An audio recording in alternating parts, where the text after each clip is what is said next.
Nimeona hata katika mambo mlioyaeleza kwa kirefu pale ni pamoja na maridhiano pamoja na katiba mpya. Lakini mbona niliambiwa katiba mpya nyinyi hamtaki? Hebu wasiotaka katiba mpya wainue mikono. Oh, kumbe mnataka wote.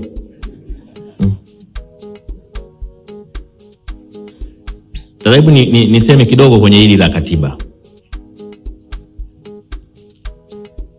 La kwanza, ni muhimu sana watetezi wa haki za binadamu, asasi za kiraia, vyama vya siasa na Watanzania kujua kwamba sheria kuu ya nchi ni katiba. Sheria kuu ya nchi ni katiba. Majaribio ya kupata katiba mpya yamekuwepo kwa zaidi ya miaka 40. Lakini vuguvugu la kuitafuta katiba mpya limedumu likiwa kubwa tangu mwaka 92 baada ya kuanzishwa vyama vingi. Kwenye serikali ya awamu ya 4 ulianza mjadala wa katiba. Tukaweka na bunge la katiba, tulipiga hatua kidogo, alafu tukaenda tukakwama mahali.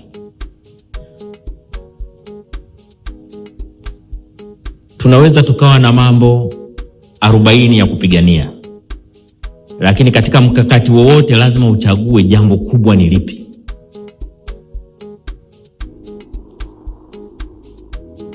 Kwa mfano sasa hivi ukisikiliza madai mengi ya watu mbalimbali,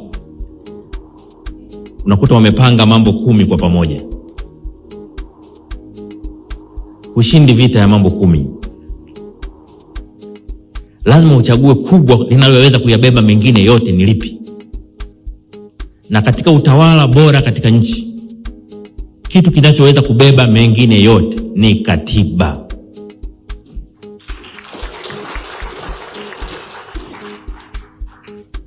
Maana hakuna sheria inayotengua katiba. Hakuna sheria inaweza kutungwa ikikinzana na katiba. Lakini kilichokuwa kwenye katiba kinaweza kubatilisha sheria nyingine yoyote iliyopo. Ukishaunda leo katiba mpya, sheria zote ambazo zipo na zilizotangulia kuwepo zinazokinzana na katiba ile, siku ile ukipitisha katiba mpya zinakuwa zimekufa hizo sheria zinazokinzana na katiba. Ndio maana kama nina kitu cha kuwaambia Watanzania, ningewaambiwa hebu makamu wa rais waambie Watanzania jambo moja tu. Wakisema una jambo la kuwaambia Watanzania moja tu, unapewa nafasi ya mwisho, sema moja. Nitasema pambaneni mpate katiba mpya.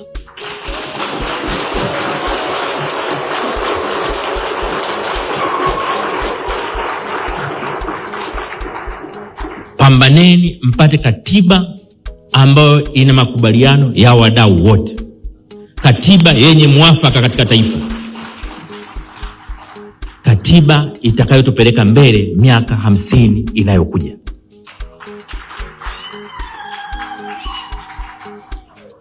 Katiba ambayo kila Mtanzania popote alipo atajisikia fahari kujitambulisha, mimi natoka Tanzania. Yenye katiba inayojali maisha ya mtu, lakini pia katiba inayoheshimu haki za raia wake. Katiba inayotupeleka kwenye maendeleo. Si maendeleo ya mali tuna uchumi, lakini maendeleo ya heshima na utu wa binadamu anayeishi katika Tanzania.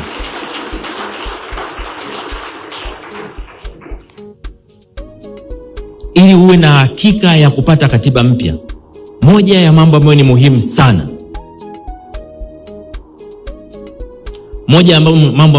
sana, ni utashi wa kupata katiba wa rais aliyoko madarakani. Sasa niwaambie bila kuwadanganyeni, kwa mujibu wa katiba yetu, rais anapokaa kwenye kikao cha baraza la mawaziri, baraza la mawaziri haliamui, linashauri. Mawaziri wanapokaa na rais wanamshauri rais, rais ndio anaamua. Kwa hata ajenda za baraza la mawaziri anayeamua ziingie zitoke ni rais. Akisema hii haitaingia miaka 100, haitaingia.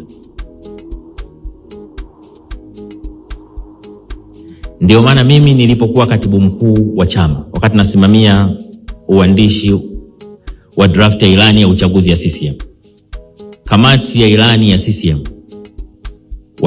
tuliwapa kazi ya kutafuta maoni nchi nzima kujua watu wanataka nini. Na katika maoni walisema Watanzania wanatamani katiba mpya.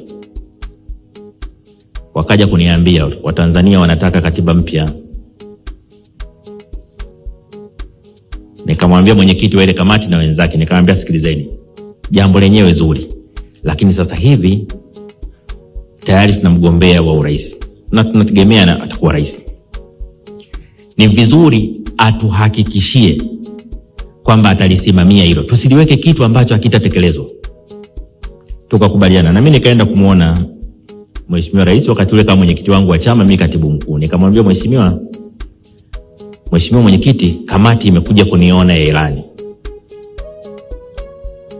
Inasema moja ya mambo makubwa waliobaini kwa wananchi walipotembea huko, wananchi wanataka katiba mpya. Nimekuja kukuuliza, una utashi, unataka ili jambo liingie kwenye ilani ya CCM? Akanijibu hivi, katibu mkuu, tume ya haki jinai niliyoiunda katika moja ya mapendekezo yake nayo ilibaini kwamba Watanzania wanataka katiba mpya, na niliwaahidi kwamba nitalitekeleza. Siwezi kuacha ahadi yangu, liwekeni.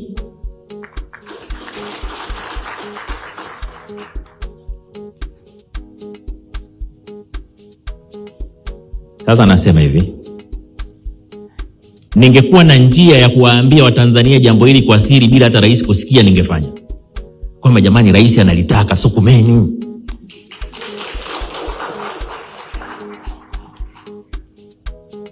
Lakini mazingira ya ruhusu, inabidi tuniseme kwenye jukwaa kwa jamani, ili Rais Samia analitaka, anataka litekelezwe.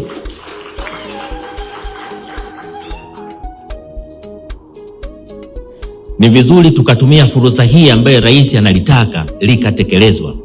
Na tume ya haki jinai ilishauri kwamba lifanyike kabla ya uchaguzi wa 2028 wa serikali za 29 wa serikali za mitaa na uchaguzi wa 2030. Lakini pia hata tume ya juzi ya Chande na yenyewe imesema katiba mpya hiyo imepatikana by mwaka 2028 ili itumike 29 na 30. Komaeni hapo.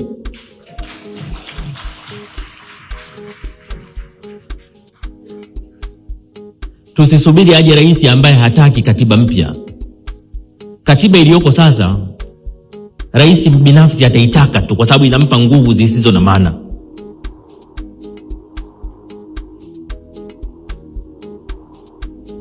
Tusiruhusu tupate rais ambaye hana hamna katiba. Tutaitafuta tena katiba kwa miaka 50 mingine.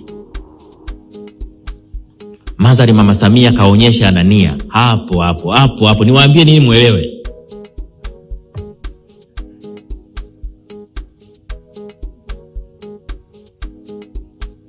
Lakini hata yale mapendekezo ya tume ya haki jinai yako zaidi ya 350 ambayo ameagiza yatekelezwe. Nataka niwaambieni, yapitieni ya mapendekezo. Kama yakitekelezwa, nchi yetu haitabaki ilivyo sasa hivi. Kuna mambo ya ovyo mengi yanafanyika hapa. Rais kasema tusolve haya mambo, tuyaondoe. Viko vitu vingi vile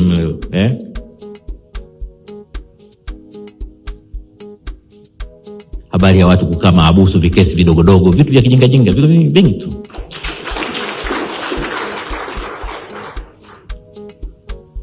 Habari ya watu kukosa dhamana kwenye vikosa vya kijinga, viko vingi tu. Habari ya watu wakati mwingine mtu ana hamu, maana unajua kuna wakati unakuwa na watu wana roho mbaya. Unakuta mtu mmoja amekaa na roho mbaya pale, anahamu mtu mwenzake alale mahabusu. Sasa kwa kuwa anahamu alale mahabusu, anajua Jumamosi na Jumapili hakuna anayepata dhamana, anakupeleka kituoni saa 9 kasoro hivi siku ya Ijumaa, ili tu awe na uhakika utalala siku 2. Sasa tunao watu wa hivyo kwenye nchi, lakini kule kwenye mapendekezo yale anasema vitu gani vitafanya mtu akae mahabusu, kesi gani zitafanya mtu akae mahabusu. Uwezi tu kuamka asubuhi na mbandika mwenzako kesi alafu hiyo. Sasa mambo haya ndio nasema ile tu tukisema anachohitaji rais kujua ni kwamba watetezi wa haki za binadamu wanaunga mkono maelekezo yake ya mapendekezo ya tume ya haki jinai yatekelezwe. Tukifika hapo tutakuwa na nchi nzuri sana. Tutakuwa na nchi bora kuliko wakati mwingine wote ambao mnafikiria. Kwa hiyo naomba mtoke hapa mkijua kwamba fursa tumeipata ya kupata katiba mpya kabla ya 2030. Kupata katiba mpya kabla ambayo itatumika katika uchaguzi wa 29 na 30. Narudia kutumia maneno magumu, tukomae hapo.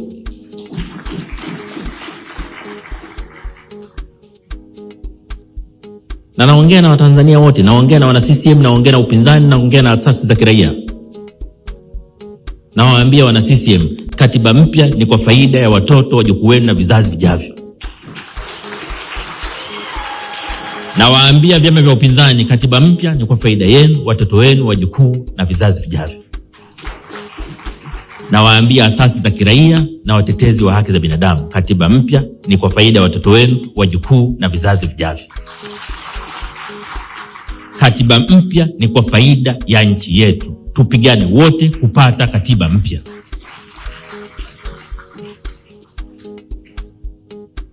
Tukishafika hapo,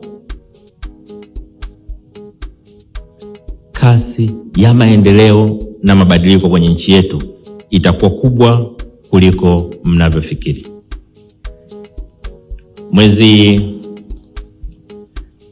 Mwezi Mei, wakati rais anaapisha majaji, kama mlisikiliza hotuba yake, Mheshimiwa Rais Dr. Samia Suluhu Hassan alisema, katika moja ya maneno alisema haki ni msingi wa amani. Haki ni msingi wa amani. Na mimi alipomaliza pale, wakati tulipoongea baadaye, nikamwambia Mheshimiwa Rais, kama kuna kitu na kushukuru ni wewe kusema hili, haki ni msingi wa amani. Kulisema hadharani, ili viongozi wote tulio chini yako tulihubiri hili kwamba haki ni msingi wa amani.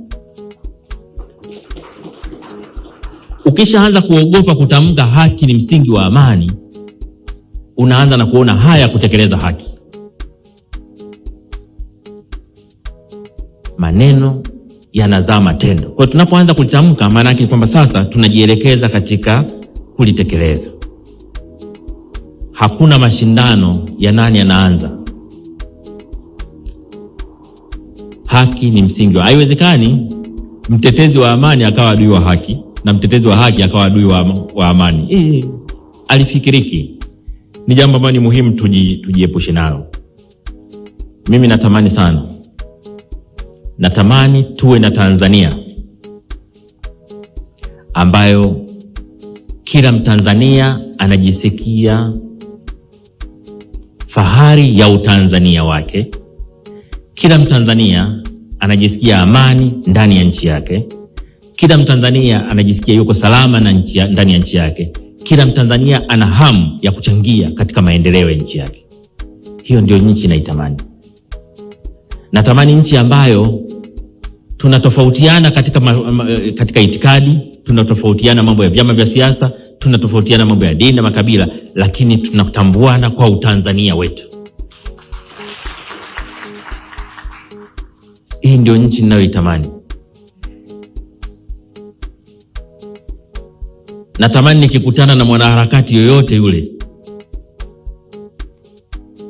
nimtambue kwa uwezo wake wa kufikiri na kushawishi. Maana kuna wakati namwangalia kwa mfano Maria Sarungi.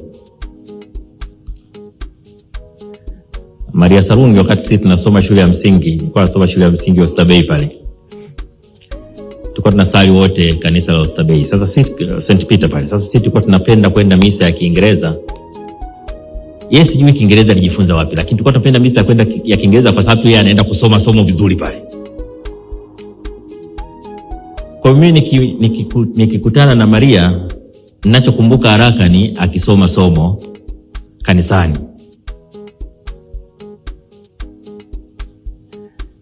Na wakati ule kwa jinsi hivyo kwa akisoma vizuri, mimi nilikuwa shule ya msingi wakati ule. Nilipojua mama yake ni mzungu, nikaanza na mimi nitaoa mzungu ili watoto wangu wanasoma kama yule. Ingawa maisha magumu sana, baada ya kuoa mzungu nikaishia kuoa Msambaa. Lakini ninachotaka kusema ni kwamba natamani nikiwa mimi mtu ananiona pale nimekaa na Maria Sarungi aseme wanaongea mambo ya nchi yao. Wanaongea mambo na wako na amani. Hamna uhasama, hakuna uadui. Hiyo ndio aina ya taifa ambalo natamani tujenge.